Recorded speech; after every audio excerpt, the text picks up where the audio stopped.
السلام عليكم. الحمد لله والصلاة والسلام على رسول الله. أما بعد، ابن ماجه إمام أحمد و مسب روايت نوی صحیح حدیثیه پیغمبر دی صلی الله علیه و سلم الهزو کی زکوت خبر گودنی که کای ویرید لانی خیر لودی وجیتا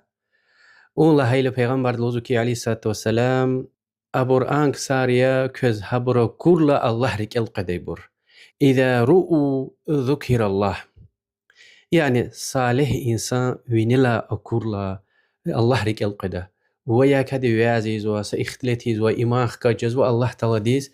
مقول جزو هكي لحكتي إنسان رجل قينا كان زويد صادق إنسان رجل تقوى أهلي الله ديك كجزوي صالح إنسان رجل قينا كان زويد كي الله رك الغدي وال الله ديز مقول يدي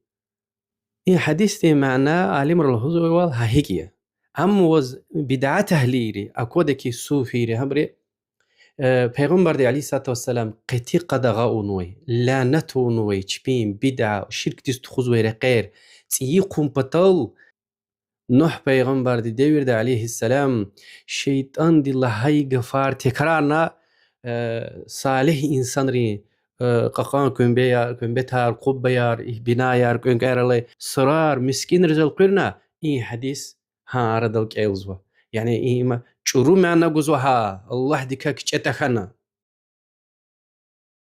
تماشي كوين تفسير قرطبي طبري وما تفسير شر عبد الله بن عباس الصحابي رضي الله عنه وما تفسير شر له نوح پیغمبر دي ورده صالح انسانار ود سواع واد كاستين هبر دنيا لا فيجي شيطان دوش لا هيتير چنا بريز شكل ارتكرين بامت نكارتكرين حبرك الختيلة حبر كورلا الله رك القدي وال ام شيطان دي قفي شيطان دزوش كان زويتير اخبا باكالين يا اللهتنا هو مي انسان ارتيلة حبر عبادة قونو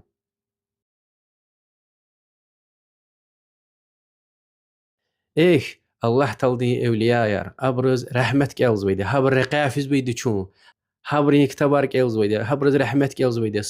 سرارال فيز ويدي سنة يا پیغمبر دي عليه الصلاة والسلام اول سرارال في مر لهنا قداغون ويتير which is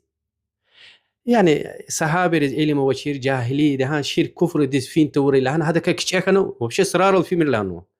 إبرو ها هركتار تيقظوا شيطان دي الله يول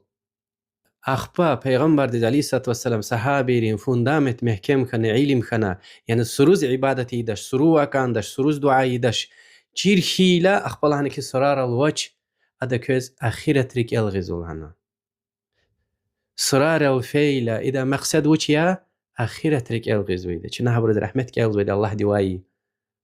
أين بدعت أهل مقصد وجهها ها شيطان دين غفار عبد الله بن عباس الله يقول هم تكرار زو والله ديكاك أتخنا إيه حديثار شورو معنا جزو چیز پیغمبر علیه الصلاة والسلام قتی قدغا اون ویده سروز يعني عبادة قين دیده وال يعني کنه توردانیه زلوز وشها هر انا فيز ويده شركي زوا کنه رقه قایزوا دلنشم جاهل انسان رئیز و اول اخریز رقه قایز ويده ایبور پیغمبر علیه الصلاة والسلام که چیز والهان ويده اولئك شرار الخلق عند الله الله دولك يريد لان شر زيان كار انسان ري الله دوشي سلامت ري این حدیث ریز چیز چینتیز چورو معنی ارگومیر الله دکک جهو والسلام عليكم ورحمة الله وبركاته.